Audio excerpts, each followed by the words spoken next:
Everybody. Good morning. At least it's good morning here in Denver, Colorado. And I am currently sitting at the foot of the Rocky Mountains, looking at a very large field where there is still snowmelt taking place a week after the snow fell. So I bet that wherever you are, things look quite different from this, and I'm hoping that wherever you are, you have something beautiful to consider. Welcome, and thank you so much for joining us today. We are very, very happy you're here for the Rocky Reentry, which means winning the game of managing massive transitions and change involved in global journeying. Okay. I need to get my slides to advance, and just give me a second here.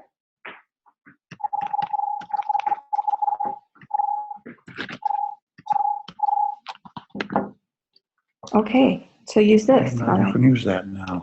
All right, here we go. There we go. We got it. So my name is Doreen. This is not exactly where I'm sitting right now, but the mountains are not so far away. My husband's name is John Palmer, and we are the founders of Expat Hub and Rocky Reentry, which is the premier system for managing massive global transitions. So today we're going to be applying ourselves as if we are in it to win it. We are going to give you the best that we have, and we appreciate you being here, and we hope that, that this is of real value to you. We would like to invite you to be focused and to get focused. You know, there's a lot of distractions in life. Even just looking out the window is slightly distracting. But if you can turn off any other sources of distraction for you, like Facebook notifications that crop up in the top right-hand corner of your screen, or television, telephone, bring yourself here in order that you can get what you came to get today. We'd also like to invite you to be engaged, to participate fully. John, could you mute yourself, please? Hello? I'm hearing a lot of noise on the line, so could you mute the, okay. Thank you. So we invite you to get engaged and to participate. And if you have something going on in the background, if you could just quiet that, that would be really appreciated. We also invite you to play full out. Now, playing full out, what is that? Playing full out, to me, means that you bring yourself fully, that you participate in a way that is different. And that this moment is a very, very special moment for you to get something that will make your transition much better. So actually, playing full out is taking notes, writing things down, recording any ahas you might have, and if you have some ahas and questions, we invite you to put them in the chat, because it's much more fun when we have engaged conversation. At the end of the webinar today, you're going to receive a toolkit, and this is just a little preview of the toolkit. It's basically some tips and some strategies for managing your spirit of adventure, and how to make that spirit of adventure be more expressed, nurturing it, and moving forward every single day, feeling like you are living in an adventure and that you have a joyous life that is satisfying and meaningful for you. So this is a free gift that we are going to deliver to you in your mailbox at the end of the webinar. So let's talk about why exactly we're here. You know, the reason that we're all here on this call is I believe that most of you are overseas or have come home from overseas or are in the midst of a huge life transition, usually called something like being a global nomad or an expat or a tandem nomad or a tandem spouse. But in some way, your life has taken an enormous change for the better, hopefully, when you went overseas. And you are now returning or moving to your next location. And so the big idea is how to navigate the globe, how to stay focused as a human being and have the best, most personally expressed, meaningful life that you possibly can in the process. So our plan today is to help you move from being disconnected wherever you are to absolutely enjoying your life and being delighted and happy. And the reason that this comes up is when we have lived in many other countries, we tend to experience a lot of disconnection. We can feel disconnected from our culture, our people, our friends, our activities, our joys, and even ourselves amidst the expat lifestyle. And so wherever you have been, now you are on the move again or recovering from a move, because I firmly believe that after a grand move like that, there is a recovery process where we're pulling all the pieces of our new life together in order to relaunch ourselves. So with the belief that there are far, far better things ahead than any that we leave behind. That's a quote from C.S. Lewis. We are now here to talk about your next steps. You have been citizens of the world.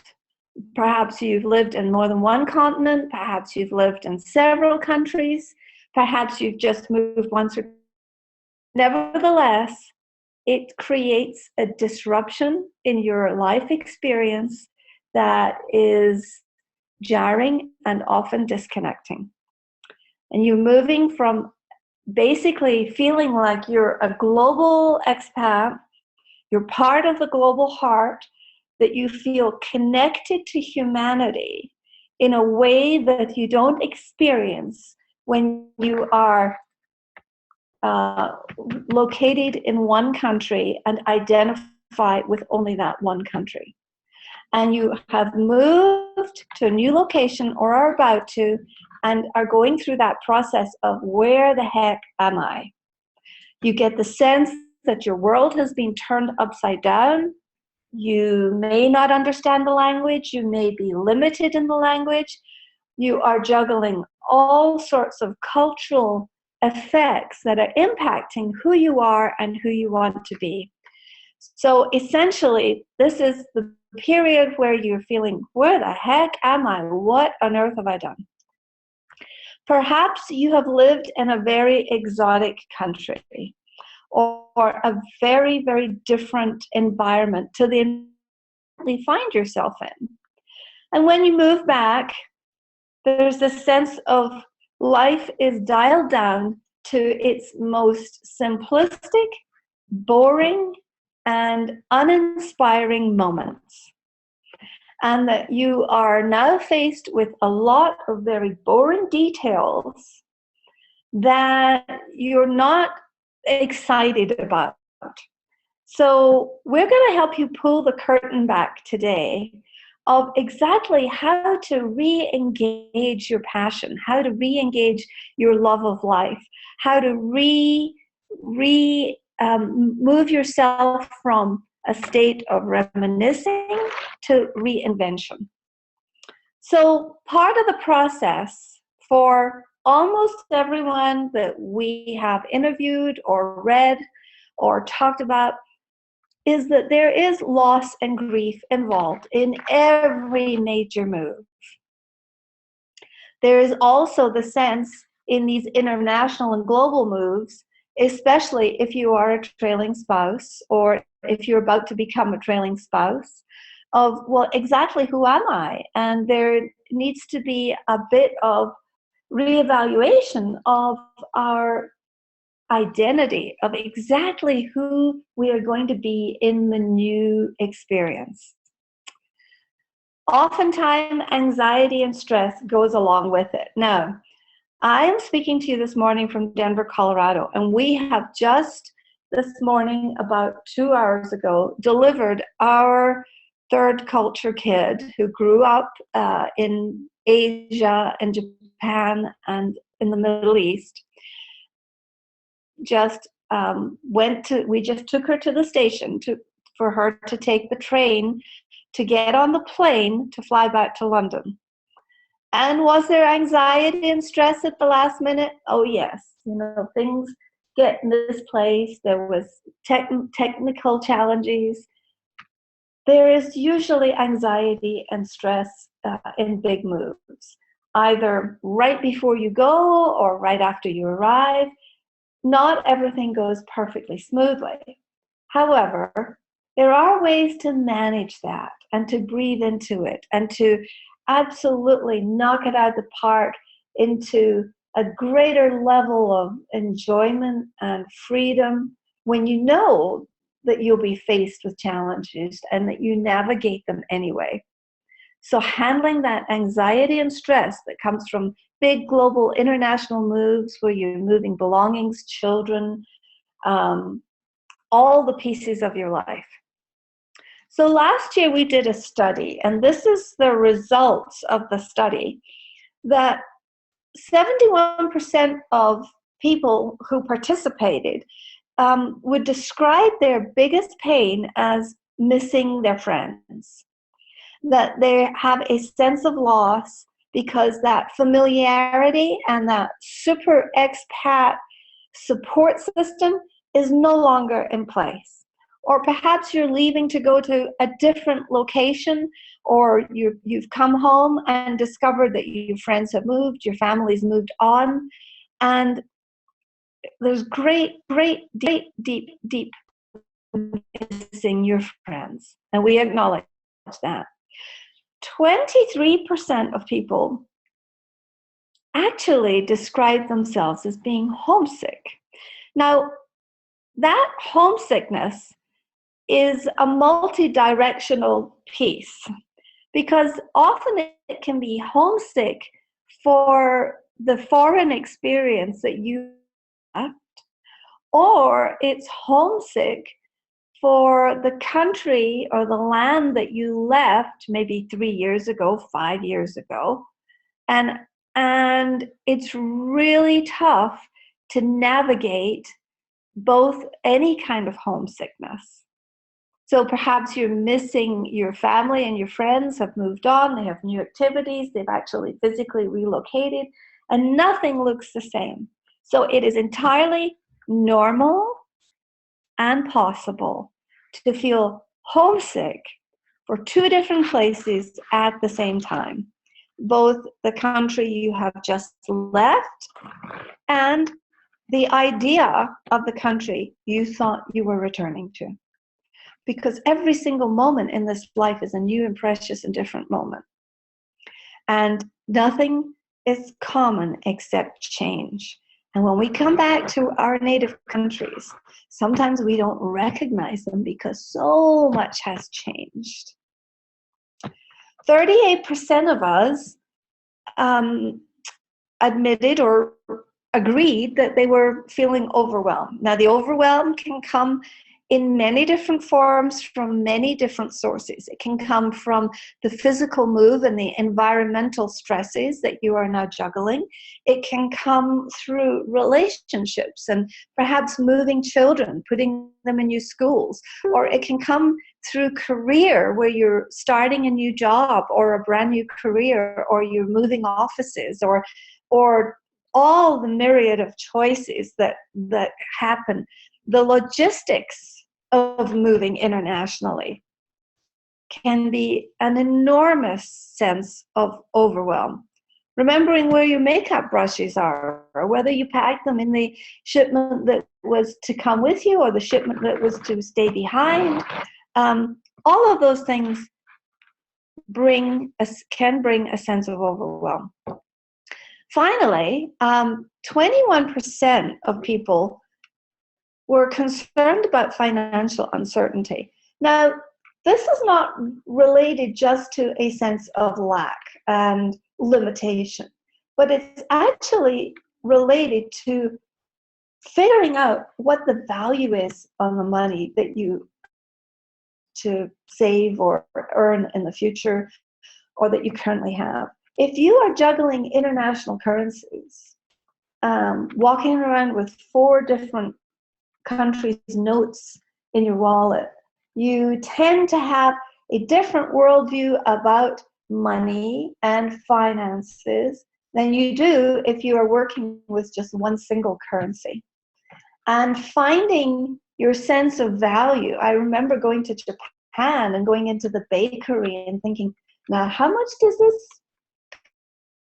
this roll with bean curd or cheese in the middle exactly cost?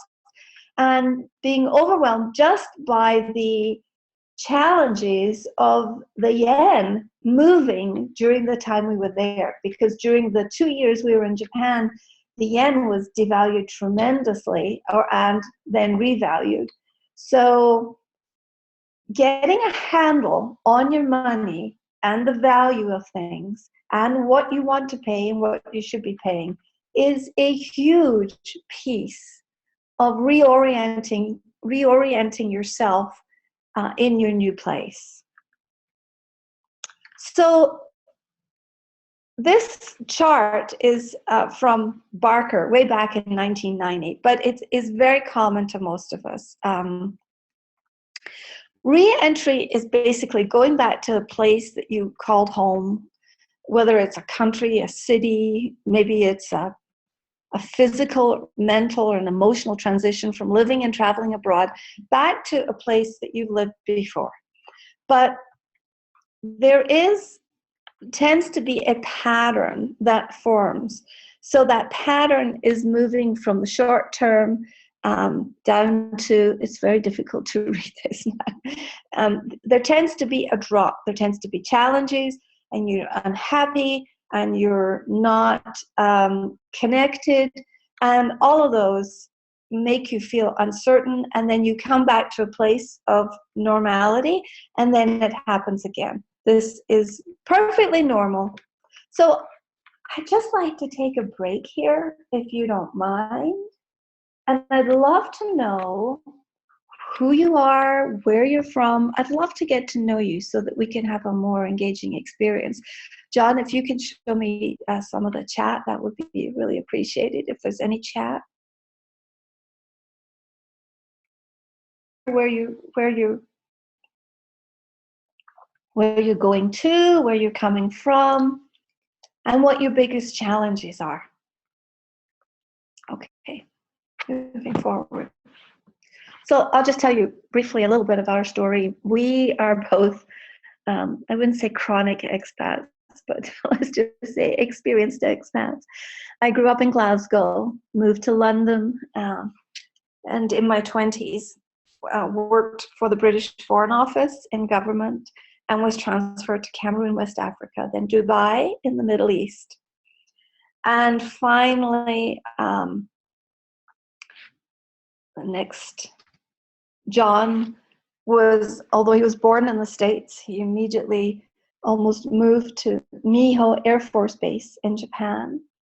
John served as a military officer in Germany in the 70s. And then finally, together, we have lived in Yokohama, Tehran, Saudi Arabia, and 4 places in the US. So we get this. We get it. We deeply understand the journey you're on, the life that you are creating and some of the challenges that you're facing. I remember that we moved from a huge city. One of the most dramatic transitions, just tell you about one of them, was moving from Yokohama, Japan, which is attached to Tokyo, and together both cities have over 12 million, 14 million people in them. And we moved from there to a tiny, tiny company town on the banks of the Arabian Gulf called Ras Tanura. And there was a total of 1,200 people, perhaps, who lived in that town.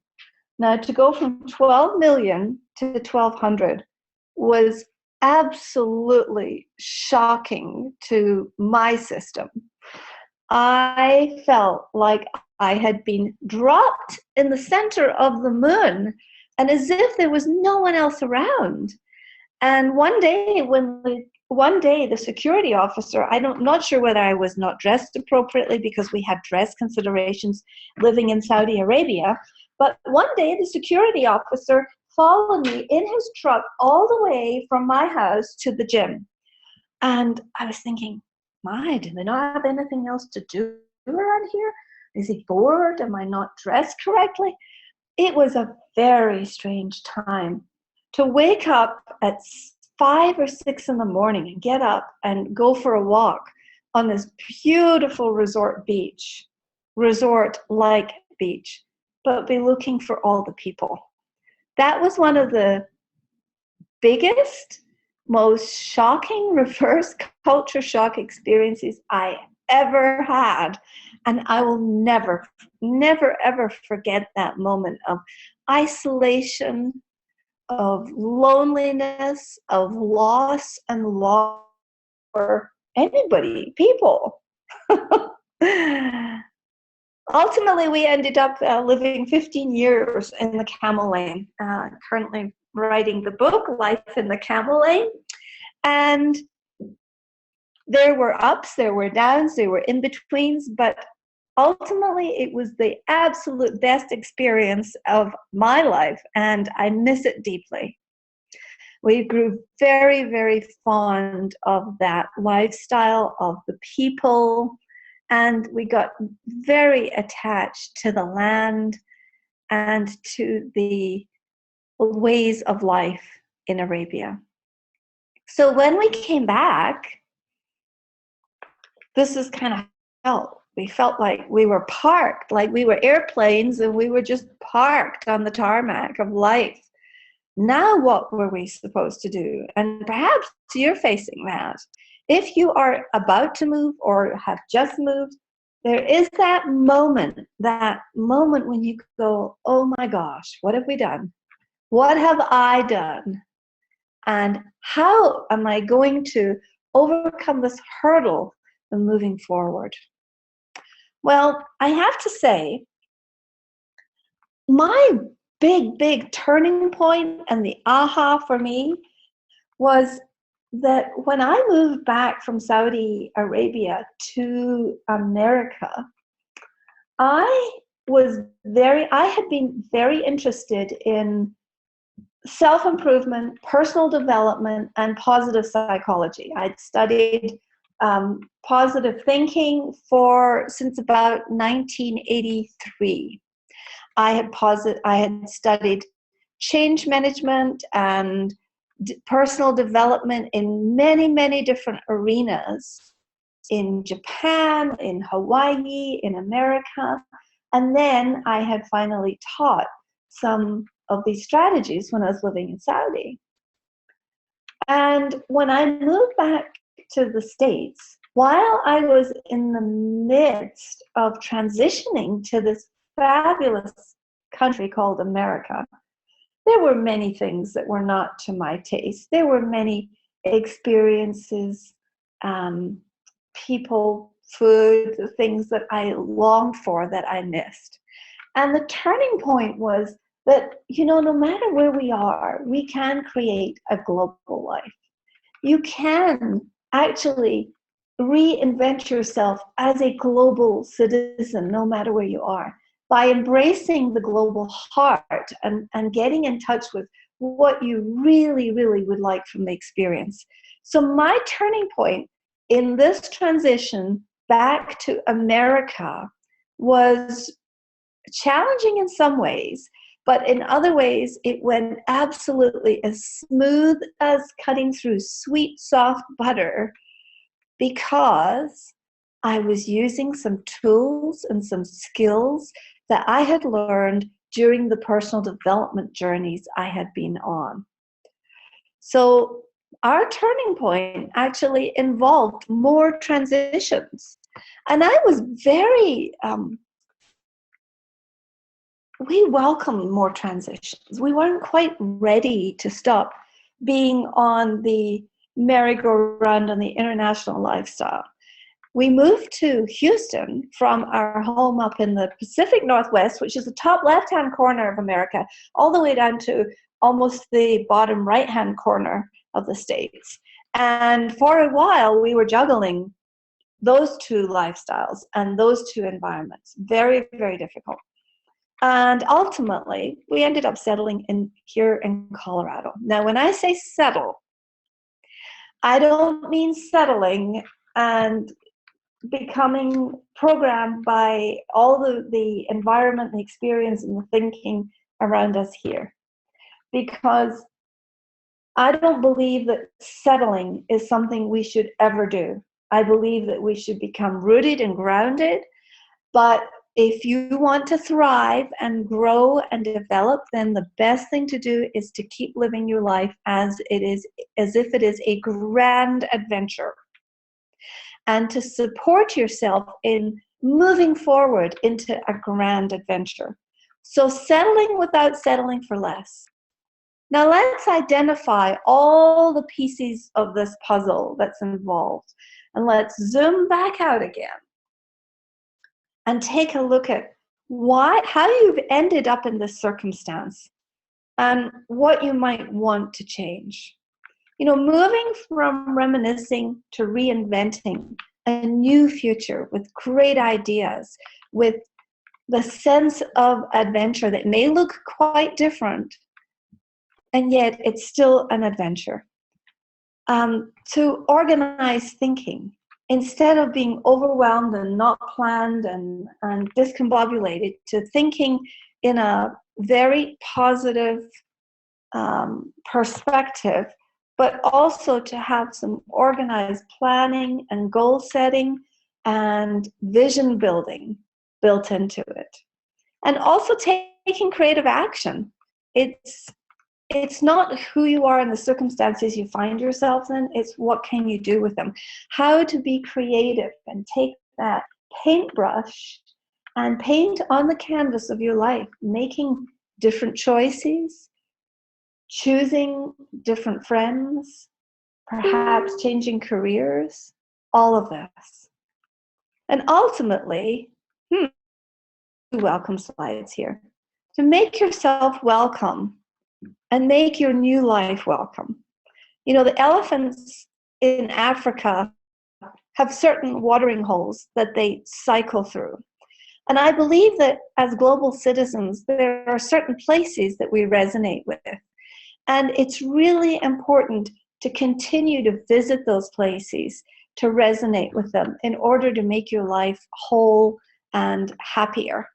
So having that sense of welcome wherever you are and being comfortable in your environment is really critical. So the system that we realized we had created looks a bit like this. And we'll go to the next slide. You know, generally when we're preparing to launch our new lives, and let's say that this is a launching pad for you to launch something completely new again. Often when we're sitting on the launch pad, we're a bit distracted because we're usually in the middle of the move. You've just arrived home, you've just arrived in the new place, you're a bit overwhelmed, there's lots of details to deal with, and there can be fatigue. Perfectly normal. Next stage is discovering your gold nuggets. Now this is where we start in the system, is to start to lift off, to start to let go of that past. And one of the things we can do is to actually harvest our old experiences and bring them with us. Like, I have a love for a dessert called Ali, which means mother of Ali in Arabic, and it's a fabulous dessert. And bringing that tradition of making it at home and serving it to people is just absolutely one of my delightfuls. Excellent. Thank you. So I noticed that we have people on who are from all over the globe here, and I just want to welcome you from wherever you are. I just got a little note here, so thank you very much. Hey, so discovering your gold nuggets, what did you learn? What are you bringing from your old place? Are you disillusioned, disempowered about your connections and changes? Are you frustrated? Are you ready for liftoff? Exactly how are you managing the situation? And if you are in distress, sometimes we feel a bit lost, like, no, I've arrived here. What the heck do I do now? What's next? Part of the systemic change that really needs to happen is to identify your current values. They are to absolutely identify what is important for you and what is meaningful for you. And how can you focus more of your time, your money, your energy on developing those values? How can you wonder? How can you daydream? And how can you start moving into being fascinated about the future and fascinated about all the possibilities? Because when we do that systemically, we start to relax, our body changes, the chemicals in our body start to change, we can become more optimistic, we can find people that we resonate with. And that is part of the re-entry journey, is in creating that space. The next part of the system is envisioning a life you would love to live. So exactly how can you envision the life that you would love to live? I'm sorry, I've got a disinterested in there. I'm not sure where that. But working on the Odyssey and working on the journey wholeheartedly, pouring yourself into it and thinking, oh my gosh, you know, what would I love and what can I build? Building something that is compelling and developing a plan to absolutely execute it. And that often means doing things you don't want to do, but doing them afraid. And what this ultimately builds is excitement. When you move through the excitement phase, you start to implement and adjust. Your energy is clearer, you are more focused, you start to engage not only wholeheartedness, but enthusiasm. And you are inspired. You're inspired by different ideas. You start to think differently, and you become, your possibilities turn into probabilities at this point. So you're committed and you're fully learning. This happened for us, I think, when we moved. After I had taken another coaching training course, I was living between Bellingham and Houston. And then I realized that I could live in Houston and I could live a global lifestyle while I was in Houston. And one of the ways that I was able to do that was to find other expats who were expats in Houston, or other people who were Houstonians who were connected to expats or married to expats or worked with expats. But ultimately, that became a tribe building exercise for us, or for me, which was wonderful because it was an absolute pinnacle of living the international life and having connections all over the globe, and yet feeling very, very centered and enjoying the city of Houston to its fullest. I must say, I was a bit of a draggy when I went to Houston. It wasn't a place that I had ever wanted to move to. And I had to change my adjustment. I had to change my attitude. And, you know, great things emerged out of Houston. I met a fabulous group of people who have, many of them have moved on and are living in, excuse me, a few of them are in Scotland, several of them are in Shanghai, in China, one of them is in Korea. They are all over the globe now, but nevertheless, it made my life so much richer to be able to understand that I could build a global life no matter where I lived. And that is a skill that we need to develop within the system. And this system is called the Voyager system. I failed to tell you that at the beginning. There you go. The final portion of this is really feeling like you're landed, deeply attached to the place that you live. Nevertheless, you are having an adventurous life exactly where you are. That your goals, your dreams, your results are meaningful and align with your value system. And we support you in moving forward into that next great adventure and enjoying the rewards. So here we go. Part of the system that I recommend for you, and we're going to go into a couple of these in greater detail, is debriefing. The debriefing is the stage immediately after you leave your last location, or when you wake up to the fact that you need to take this journey called repatriation or relocation or realignment with yourself, no matter where you are. So debriefing. The next stage is rumbling, and rumbling is actually facing up to the challenges that are in your face right at that moment and studying them, learning from them, looking at them, in order that you can become more fully engaged and start turning your thoughts and your thinking to a more positive perspective and to a thinking that is more specific and is building towards your dreams. Ultimately, then the next part of the system is in amplifying those results. When you start to get small results, it's how can you amplify them? How can you make them greater? How can you start surfing the next bigger wave? And finally, feeling like you have mastered living a global lifestyle exactly where you are, that you have mastered the transition, that you are feeling grateful, settled, at home, deeply connected to your soul and to your global self and moving forward. So let's unpack a couple of these. So the first one we're going to unpack right now is debriefing. That's the first stage. Now, debriefing is really revisiting your story. We help you talk about, where have you been? What were the experiences? What did you love? What was not?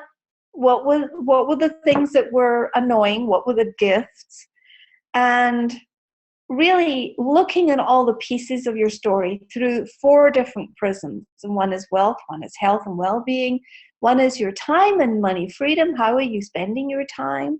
And the final one, of course, is relationships.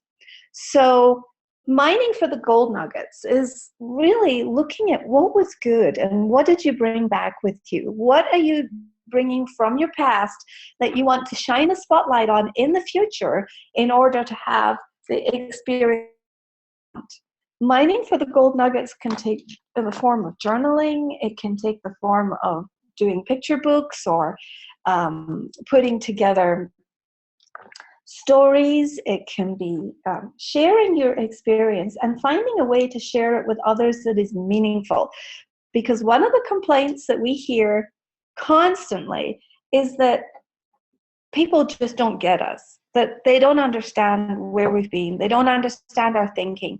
They have not lived in your lane, and you have jumped lanes, and now you're in a fast lane or a different lane. And people there do not have the resonance or the understanding of where you're coming from. So bringing your gold nuggets and the good experiencing cutting them down into small pieces and stories that then you can drip out and share with others is one of the portions of mining for gold nuggets. Another portion of it is the recrafting and reshaping of your story, is to think about really what did I learn and how can I apply it and how can I share it. I recently got on the phone not so long ago, and that was very, sorry, I just got a note here. A text from the girl who is finally at the gate at the airport after some sort of passport nonsense happened. Anyway, the joys of living a global life and being a global family, and this is what it takes, is juggling. But recently I was on stage sharing what it was like to smuggle Christmas trees into Saudi Arabia when we lived there, because our Christmases were denied and we often had to smuggle things in. And it was just the system. It wasn't,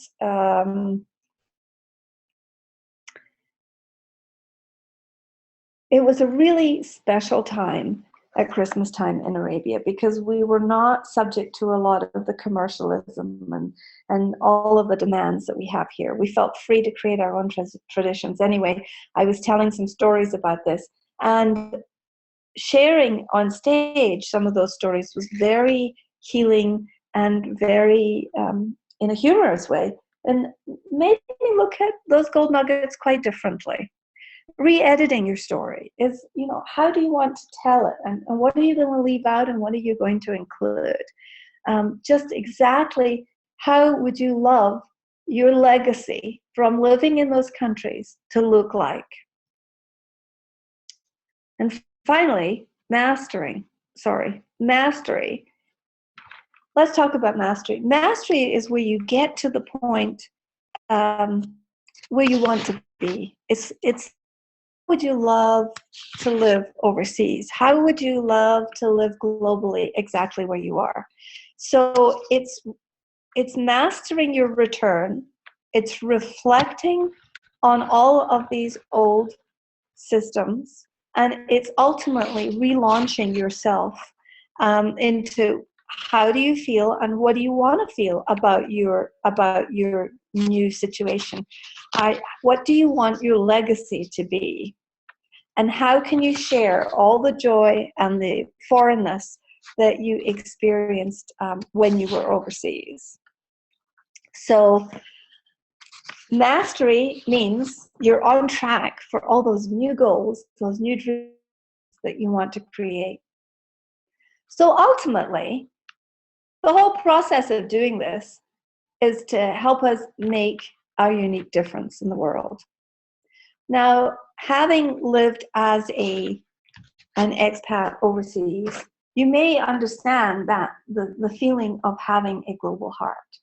You may understand the sense of having fabulous, fabulous connections with people from all over the globe. Helen Keller said, when one door of happiness closes, another one opens. But often we look so long at the closed door in Reentry that we don't see the one that has been opened for us. So I would invite you to think about, what is your unique journey? What is your unique difference? Because we know you're a difference maker and you're here to make a difference on the planet, and you already made a difference when you went overseas. So how a life putting together all your global ingredients in a life that makes sense, and where can you go from here? Creating a sense of great well-being is the other portion of the creativity piece of how do you want to feel and what will give you the best sense of well-being. Also, celebration. Come on. Every time we celebrate, I have a friend who's just launched a book recently, 365 celebrations in a year. And celebration, give yourself the wins for where you went, for being adventurous, and for coming back, and for facing the challenges of coming back. And how can that celebration support you in your next big win? So we just covered quite a bit of teaching pieces, and I'd love to know what it is that you discovered. What it is that you, is there anything you've learned from this? Is there anything that you recognize? Yeah, okay. We're going to take you from suffering in the system, the Voyager system. The purpose is to take you from feeling a sense of being boxed up, and from that sense of loss and grief to absolute contentment, finding your tribe. Who are your unique tribe? What do you want to be doing with them? And how can you feel best connected? From losing your identity to feeling coherent and confident. How can you have a sense of deep coherency within you that you are delivering exactly what you came here to deliver to the world? From a sense of anxiety and stress to feeling joyous and happy, to celebrating exactly who you are, where you've been, what you've learned, and how can you deliver that to the world. And then from homesick to unsettled, from homesick and unsettled to home, to feeling like you're solid, like you love your home, you're attached here, you're creating a life of meaning in the value system that you would love to have.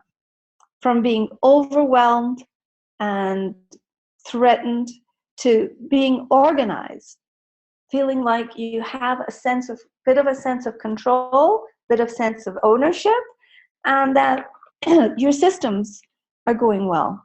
From financially uncertain to a sense of being grateful and generous, of being harmonious with your money, in order that your values, as they have to change in your new place, are deliberate and very clear, and that you ultimately become the generous and grateful natural person that you are.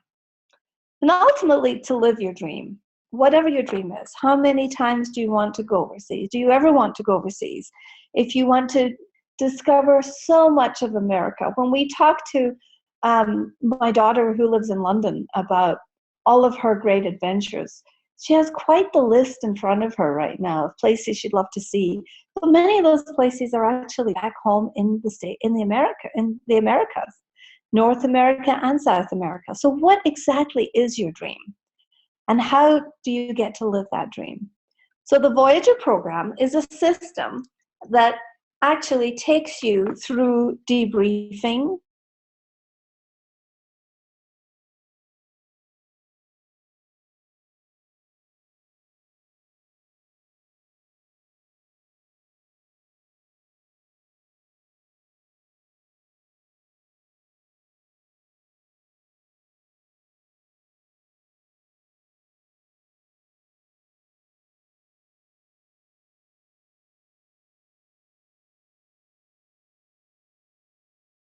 New Zealand to discover, well, this isn't the end.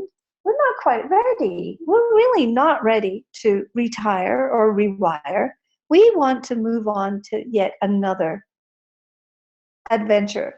And their new adventure was in Malaysia, where they taught for a couple of years before returning back to New Zealand. This is Alex and Lindsay, and they are in the midst of a new adventure in London and now moving to Dublin. So being on the field and taking care of business and getting the job done is so critical to knowing what to do. And when we get back from overseas, sometimes we just don't know quite what to do. Knowing how to do it is an entirely different thing, because when you know how to do something, you have the impetus, the clarity, the momentum, and sometimes you just know how to do it. But getting it done, getting it completed, becoming completely centered and having a global experience in your new place, well, that's an entirely different thing. So our mission at Expat Hub is to inspire, to lead, and to coach returning expats during their transition home and in adventure, wherever that is. You know, there's lots of ways to transform things. And in the old ways, when we used to go to the moon, we used to take these old spacecrafts. Recently, I had the privilege of going to see the movie Hidden Figures at a private showing in London. And in Hidden Figures, they had some women, some African-American women, who did an amazing job of developing all of the math for the space program. Specifically, the movie was around the trajectory point of bringing John Glenn back from the moon, or back from his orbit. And you know, there's one way to travel, and that is the good old, oh, keep trying it, you know, the old-fashioned way. And then the other way to travel is to take quantum leaps, to get different results through actually applying yourself into different thinking, to thinking in new ways that can actually benefit you in getting the result you want, to be centered and focused and in your new life. And ultimately, to summiting this mountain called repatriation or relocation to a new place, where you get to the top of the mountain and you feel like, yay, I've accomplished it, I'm on my way, I feel fully, I feel like I have my arms around my global experience, that it is serving me well, that it is catapulting me forward in the direction of the good that I intend to bring to the world. To contentment, to where you feel deeply connected to your new tribe, and to feeling coherent and confident, where you feel completely authentic in what you're doing, who you're being, and in your behavior. And ultimately to feeling like you are home, and that this is your home, but that, for instance, we call our home base camp. I call it base camp. I do not consider this that I am stuck and I'm going to be living in this home or this city forever. This is just for now.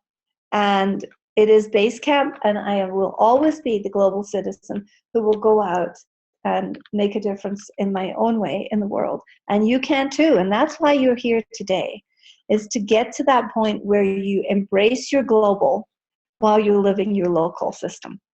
To also getting to the point where you have organized thinking about this, where you're in a container and you are on a path and you are actually creating and meeting your goals, and you have structure. To a person that you naturally are, which is very grateful, very generous, very natural. So we know that on this journey called repatriation, 10% of us will do nothing. And that's always the case. And 30% of us, you know, will do it by ourselves. We'll go out and figure it out and take classes or try things and experiment. And we have been known to be that we definitely do some things. We're do-it-yourselfers in many respects. But what we've discovered is that when we do it with help, when we do it with intention and support, and we have all the pieces in place to do it with help, it gets done so much easier and faster. One of the things that we offer in our situation, in our coaching practices, are mentorship. We've been through there. We've been where you've been. We understand the struggle of living overseas and then coming back. Also, the accountability piece is an opportunity to not just to have somebody outside yourself to report to, but have a self-reporting system so that you are accountable to yourself and others. And that gives you so much more support, so much more security, and much more systemic, deliberate thinking, and a way to move forward. So staying in touch and being accountable, together with peer support. having your peer support be affected by individuals who are there for you, who know and who've walked this journey just like you have, and who will cheer you on every step of the way. And also having a system, ultimately a system of the debriefing and the rumbling and the engaging and envisioning part of the program, together with the amplification and the mastery, really gives you a pathway forward. Otherwise, it's all just experimental, isn't it? In our mentorship, some of our mentorship classes, or most of them, involve one-to-one coaching calls. A couple of times a month, we touch base with our clients. We also have a monthly masterminding group, and we have office hours. We help you with your personal debriefing of where you've come from, what you would love, and you get constant email support. So the accountability helps us to show up and be responsible, being responsible not only to ourselves, but to others. The peer partnerships really give you the cheerleading team that are going to move you forward. The system is what gives you the systematic approach to life. And you have two choices. Your choice is to do nothing, and then nothing changes. Or you can take a leap of faith, bet on yourself, and change your results. So we have programs in place. One of them is the 6-month Voyager program. But what we're offering today, and we're inviting you just for a complimentary 60-minute debrief. This debrief allows you to get to know us, who we are, what we've gone through, what the process is, and to help you craft your next steps. So we would like to invite you into this call. And we offer you the 1-hour customized session within this call. It's complimentary. And if you have any questions, we would love you to reach out, connect with us, ask us why we do what we do, who we are, and how we can mentor you and share this journey of globalization in order that the experiences you've had can create a better life for others as we knit the globe together. So if all you could do was resolve your grief, would it be worth it? If all you did was create more connections with your friends and your family, would it be worth it? If all you did was reduce your overwhelm, would it be worth it to get on the phone call for 1 hour? And if all you did was recraft and recreate some ideas of moving forward, would it be worth it to get on a conversation with us? So, oops, this is an old one, but we recommend that you reach out, and we are going to send you at the end of the webinar the information on that. So here's to success. No matter where you are, no matter where you landed, no matter your experience, we wish you the greatest of success. We wish you the experience of taking that global heart and your love for the world and the experiences you've learned from other people, and actually identifying what they are, recrafting them, and recreating your life in a way that creates meaning for everyone. So thank you so much for showing up. Thank you for being here. It's been my pleasure, and we look forward to continuing the conversation. Bye-bye.